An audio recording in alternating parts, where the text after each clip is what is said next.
کہ جو علت ہے یہ صرف فرع میں حکم کی علامت ہے، یعنی فرع کی حکم وہ منسوب ہوتی ہے علت کی طرف، اصل کی حکم پر یہ علت علامت نہیں ہے، یعنی اصل کی حکم کی نسبت یہ علت کی طرف نہیں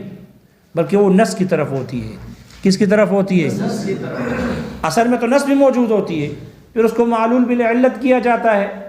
تو اصل کے مقیس علیہ کے حکم کی نسبت ہم اب نص کی طرف کریں گے یا علت کی طرف کریں گے؟ مشائخ عراق کہتے ہیں، مشائخ عراق فرماتے ہیں کہ اصل میں مقیس علیہ میں حکم کی نسبت وہ نص کی طرف کی جائے گی، اس لیے کہ وہ قطعی ہوتی ہے، اقوا ہوتی ہے، اس میں علت پائی جاتی ہے، لیکن علت ظنی ہوتی ہے۔ مجتہد کے اجتہاد سے انہوں نے ایک وصف کو، ایک معنی کو علت قرار دیا تو وہ ظنی ہے، اور نص قطعی ہے، اور حکم کی نسبت اقوا کی طرف، قطعی کی طرف ہوتی ہے، دلیل قطعی کی طرف ہوتی ہے، نہ کہ دلیل ظنی کی طرف۔ اس لیے مشائخ عراق اور قاضی ابو زید دبوسی اور حضرات شیخین یہ فرماتے ہیں کہ اصل میں مقیس علیہ میں حکم کی نسبت وہ نص کی طرف ہوتی ہے، علت کی طرف نہیں، یعنی یہ علت اصل میں حکم کی علامت، نص علت علامت نہیں بلکہ نص علامت ہے، نص کی طرف اس کی نسبت کی جائے گی، علت کی طرف نہیں کی جائے گی مقیس علیہ میں اور اصل میں۔ اور فرع میں حکم کی نسبت علت کی طرف کی جائے گی، اس لیے کہ وہاں اس میں تو نص ہوتا ہی نہیں ہے، تو ضرورتاً حکم کی نسبت علت کی طرف کی جائے گی کیونکہ وہاں نص نہیں ہوتا۔ یہ مشائخ عراق کا مذہب ہے، جبکہ مشائخ سمرقند اور جمہور اصولین، احناف میں سے مشائخ سمرقند اور جمہور اصولین کا مذہب یہ ہے کہ نہیں، اصل اور فرع دونوں کے حکم پر یہی علت اس کی علامت ہے، یعنی حکم کی نسبت دونوں میں علت کی طرف کی جائے گی، نص کی طرف نہیں کی جائے گی۔ وجہ یہ ہے، فرع میں تو وہ بھی مانتے ہیں، فرع میں تو مشائخ عراق بھی مانتے ہیں، اصل میں نہیں مانتے، تو یہ مشائخ سمنکر حضرات یہ فرماتے ہیں، شارح نے ان کی بھی دلیل ذکر کی ہے کہ اگر اصل میں بھی مقیس علیہ میں بھی حکم کی نسبت اگر علت کی طرف نہ ہوگی بلکہ نص کی طرف ہوگی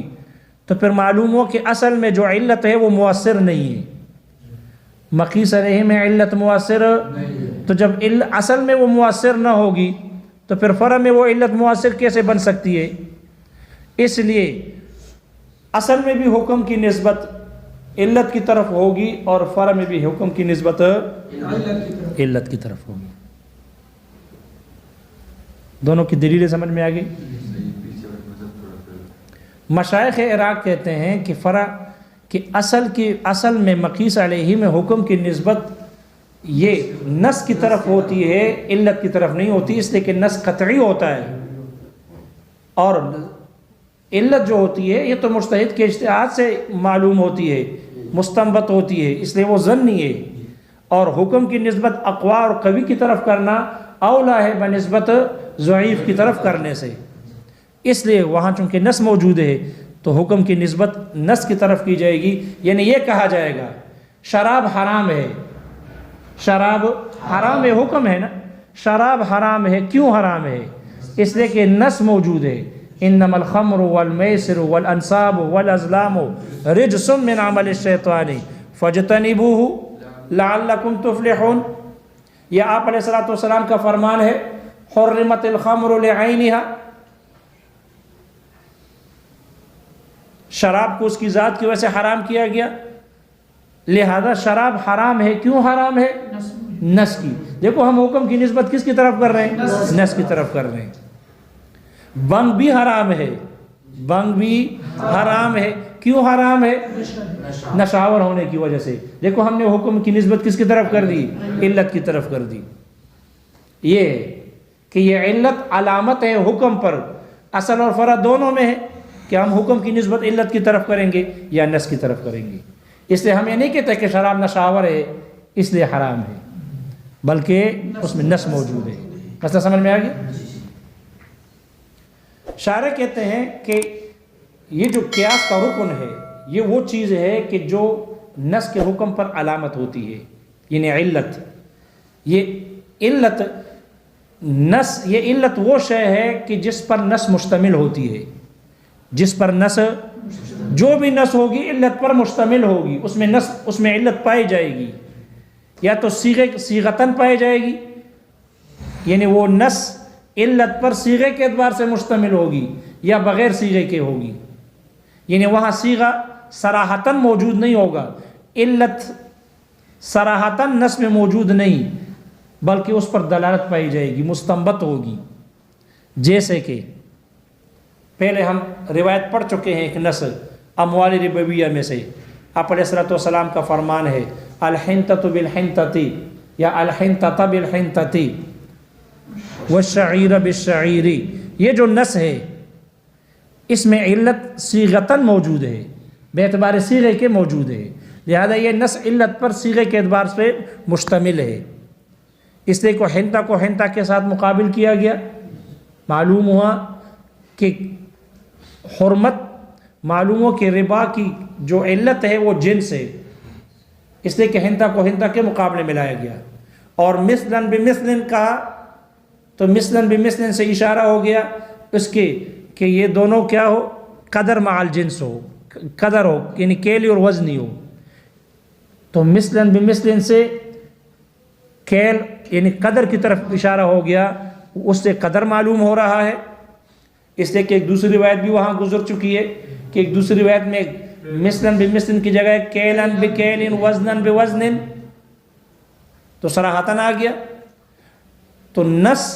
علت پر یا تو صیغتاً صراحتاً مشتمل ہوگی، یا ہے کہ وہاں علت صراحتاً صیغتاً نہیں ہوگی بلکہ مستنبط ہوگی. تو جیسے اس نص میں صراحتاً قدر مع الجنس اس نص میں صراحتاً موجود ہے، جو نص پیچھے گزر گئی ربا والی نص. اور یہ ہے کہ صیغتاً نہیں ہوگا بلکہ مستنبط ہوگا، جیسے کہ آپ علیہ الصلوۃ والسلام نے نہا عن بیع عابق، بگوڑے غلام کی بے سے آپ نے منع کیا.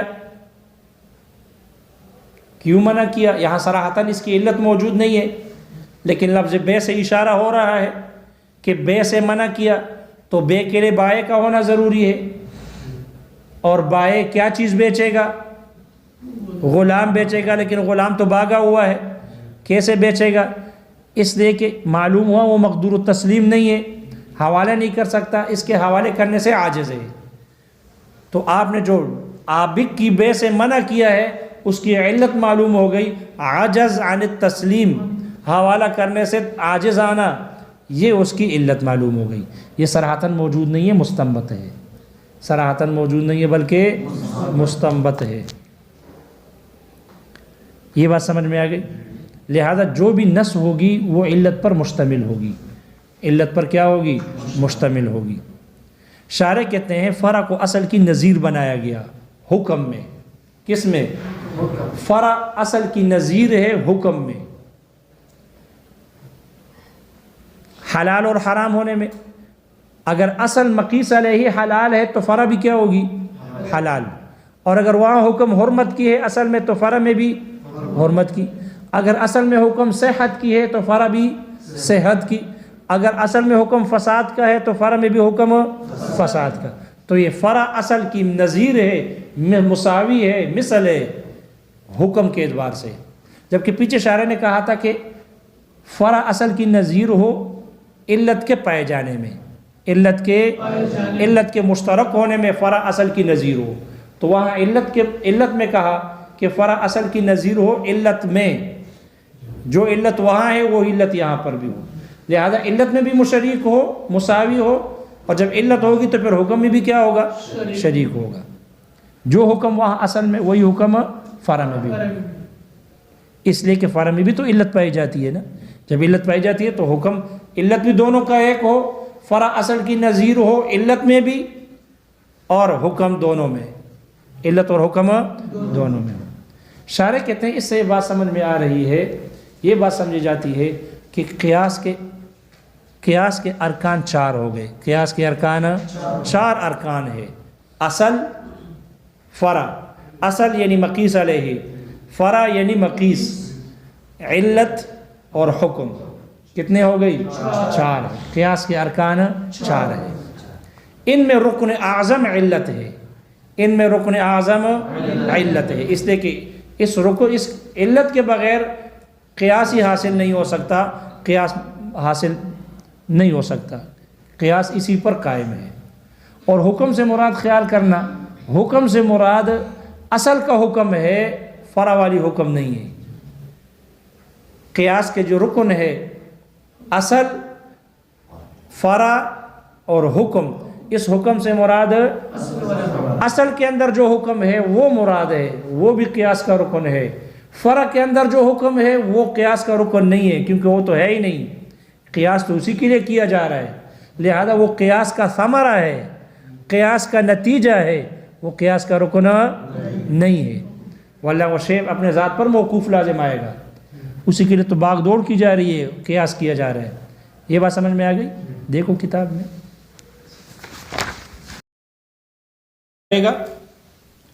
وَاعْتُرِضَ عَلَيْهِ، اس پر اعتراض کیا گیا بِأَنَّهُ إِنَّمَا يُمْكِنُ إِذْنًا بِهِ، إِنَّمَا يَكُونُ إِذْنًا بِهِ، یہ تو اجازت تب ہوگی اذا كانت ارزاقهم منحصرة على الشاة،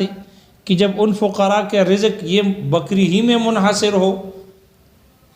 بل اعطاهم الحنطة من صدقة الفطر، بلکہ اللہ تعالیٰ نے تو ان فقراء کو گندم دی ہے صدقۃ الفطر میں سے، وَأَعْطَاهُمْ كُلَّ حُبُوبٍ مِّنَ الْعُشْرِ، اور اللہ تعالیٰ نے ان کو ہر قسم کے دانے دیے عشر میں سے، وَأَعْطَاهُمُ الْكِسْوَةَ مِنْ كَفَارَةِ الْيَمِينِ، اور اللہ نے ان کو دیے ہیں، کپڑا دیا ہے کفارہ یمین میں سے، وَأَعْطَاهُمُ الْأَجْنَاسَ الْأُخَرَى مِنْ خُمْسِ الْغَنِيمَةِ، اور اللہ تعالیٰ نے ان کو دیگر چیزیں دی ہیں غنیمت کے خمس میں سے، وَأُجِيبَ، اس کا جواب دیا گیا بِأَنَّ الزَّكَاةَ لَا تَخْلُو عَنْهَا، کہ زکوٰۃ ان سے خالی نہیں، صدقے سے زکوٰۃ، بِأَنَّ الزَّكَاةَ لَا تَخْلُو عَنْهَا، زکوٰۃ جو ہے کوئی بھی شہر خالی نہیں، اس زکوٰۃ سے خالی نہیں، بلد من بلاد المسلمین، مسلمانوں کے شہروں میں سے کوئی بھی شہر اس زکوٰۃ سے خالی نہیں، اذ ہی فرض، اس لیے کہ یہ زکوٰۃ فرض ہے، کالصلاۃ، نماز کی طرح، فکان المصرف الاصلی للفقراء ہی الزکوٰۃ، تو فقراء کے لیے جو مصرف اصلی ہے، اصلی مصرف ہے، خرچ کرنے کی جگہ ہے، خرچ کرنے کی چیز ہے، وہ ہی زکوٰۃ، وہ زکوٰۃ ہے، خرچ کرنے کی جگہ ہے وہ زکوٰۃ ہے، بخلاف الغنیمت، برخلاف مال غنیمت کے، فإنه قلما تقع الغنیمت بین المسلمین، اس لیے کہ وہ بہت کم ہی مسلمانوں کے درمیان میں واقع ہوتی ہے، یعنی مسلمانوں کو حاصل ہوتی ہے، وَإِنْ وَقَعَتْ، اور اگر واقع بھی ہو جائے یعنی حاصل بھی ہو جائے مال غنیمت، فَقَلَّمَا تُقَسَّمُ عَلَى نَحْوِ الشَّرِيعَةِ، تو بہت کم ہی شریعت کے طریقے پر اس کو تقسیم کیا جاتا ہے، وَكَذَا الْكَفَارَةُ، اسی طرح کفارہ یمین ہے، اذ ربما لم يكن احد منهم حانسا مدتا مدیدتا، اس لیے کہ بس اوقات ان میں سے کوئی آدمی ایک لمبے عرصہ تک حانس ہی نہیں ہوتا، وَكَذَا الْعُشْرُ، اسی طرح عشر ہے، اذ ربما لم يزرع الارض العشریۃ، لم يزرع الارض العشریۃ احد، اس لیے کہ بس اوقات کوئی بھی شخص عشری زمین کو اگاتا ہی نہیں ہے، وَكَذَا صَدَقَةُ الْفِطْرِ، اسی طرح صدقۃ الفطر ہے، اذ ربما لم يخرجها احد، بس اوقات صدقۃ الفطر کوئی آدمی کوئی اس کو نکالتا ہی نہیں ہے، وَلَيْسَ لَهَا مُطَالِبٌ مِّنَ اللَّهِ أَصْلًا، اور جب کہ اس کی صدقۃ الفطر کے لیے اللہ تعالیٰ کی طرف سے کوئی مانگنے والا، کوئی طلب کرنے والا ہوتا ہی بھی نہیں ہے بالکل ہی، فَلَمْ تَبْقَ إِلَّا الزَّكَاةُ، تو باقی نہ رہا مگر صرف زکوٰۃ ہی باقی رہ گئی، فَكَانَتْ هِيَ مَرْجِعُ كُلِّ الْحَوَائِجِ، اس لیے یہی تمام ضروریات کے لیے مرجع ہو گئی، وَرُكْنُهُ، قیاس کا رکن ہے، ما وہ شے ہے، جُعِلَ عَلَمًا عَلَى حُکْمِ النَّصِّ، جس کو نص کے حکم پر علم بنایا گیا، نشانی بنائی گئی، وَهُوَ الْمَعْنَى الْجَامِعُ، اور وہی ایسا معنی ہے کہ جو جامع ہے، المسمى علتاً، جس کا نام علت رکھا گیا، سماہ رکنن، شارح کہتے ہیں ماتن نے اس کو رکن کہا، لأن مدار القیاس علیہ، اس کی قیاس کا دار و مدار اسی پر ہے، لا یقوم القیاس الا بہ، قیاس بغیر اس کے قائم نہیں ہو سکتا، یعنی حاصل نہیں ہو سکتا، وسماہ علما، اور مصنف نے اس کو موسوم کیا علم کے ساتھ بھی، لأن علل الشرع، اس کی وجہ تسمیہ بیان کر رہے ہیں، اس لیے کہ شریعت کی جو علتیں ہوتی ہیں، امارات، وہ نشانیاں ہوتی ہے، وہ معرفات للحکم، وہ حکم کی نشانیاں اور حکم کے لیے معرفات ہوتی ہے، پہچان کرانے والی ہوتی ہے، وہ علامت علیہ، اور اس پر نشانی ہوتی ہے، علامت ہوتی ہے، نشان ہوتی ہے، والموجب الحقیقی هو اللہ تعالی، جبکہ واجب کرنے والی ذات حقیقت میں وہ اللہ تعالیٰ کی ذات ہے، وَإِنَّمَا اخْتَلَفُوا، البتہ فقہاء نے اختلاف کیا، فی اس بات میں، ان ذالک المعنی، وہ جو معنی ہے، علم، وہ علم ہے، علی الحکم، حکم پر، فی الفرع، فقط صرف فرع میں علامت ہے، ام فی الاصل ایضا، یا اصل میں بھی علامت ہے، والظاہر، شارح کہتے ہیں ظاہر یہ ہے، هو الاول، وہ پہلی والی بات ہے کہ صرف فرع پر وہ علامت ہے، علی ما ذهب الیہ مشائخ العراق، جیسے کہ اس کی طرف مشائخ عراق چلے گئے ہیں، یعنی انہوں نے اختیار کیا، لأن النص دلیل قطعی، اس لیے کہ یہ ان کی دلیل دے رہے ہیں، اس لیے کہ نص جو ہے یہ دلیل قطعی ہوتا ہے، وَإِضَافَةُ الْحُكْمِ إِلَيْهِ فِي الْأَصْلِ أَوْلَى مِنْ إِضَافَتِهِ إِلَى الْعِلَّةِ، اور اس کی طرف یعنی نص کی طرف حکم کی نسبت کرنا، یہ اصل میں یہ زیادہ بہتر ہے اس حکم کی اضافت کا علت کی طرف کرنا، اس سے علت کی طرف اس کی اضافت کرنے سے زیادہ بہتر ہے، وَإِنَّمَا أُضِيفَ فِي الْفَرْعِ إِلَيْهَا لِلضَّرُورَةِ، البتہ فرع میں اس حکم کی اضافت کی گئی اس علت کی طرف، لِلضَّرُورَةِ، ضرورت کی وجہ سے کی گئی ہے، حیث لم یوجد فیہ النص، کیونکہ اس میں نص نہیں پایا گیا، وقیل، اور کہا گیا، اضیف حکم الاصل والفرع جمیعا الی العلت، اصل اور فرع دونوں کی حکم کی اضافت کی گئی ہے علت کی طرف، لأنہ ما لم یکن لها تاثیر فی الاصل، اس لیے کہ جب تک ان کے لیے، ما بمانا مادام ہے، اس لیے کہ جب تک ان کے لیے اصل میں کوئی تاثیر نہ ہوگی، کیف تؤثر فی الفرع، تو پھر وہ علت فرع میں کیسے مؤثر بن سکتی ہے، یہ دوسرے قول والوں کے لیے دلیل ذکر کی، مما، یہ ان چیزوں میں سے ہے، یہ وہ وصف، وہ معنی، اشتمل علیہ النص، کی جس پر نص مشتمل ہوتا ہے، اے حال کون ذالک العلم، اس علم کا ہونا، مما، ان چیزوں میں سے ہے، اشتمل علیہ النص، کی جس پر نص مشتمل ہوتا ہے، اما صیغتاً، یا تو صیغے کے اعتبار سے مشتمل ہوگا، کاشتمال النص الربا علی الکیل والجنس، جیسے کہ ربا والی نص کا کیل اور جنس پر مشتمل ہونے کی طرح، او بغیر صیغت، یا بغیر صیغے کے ہوگی، کاشتمال النص النہی عن بیع العابق، جیسے عابق کے بے سے نہیں کے نص کا مشتمل ہونا،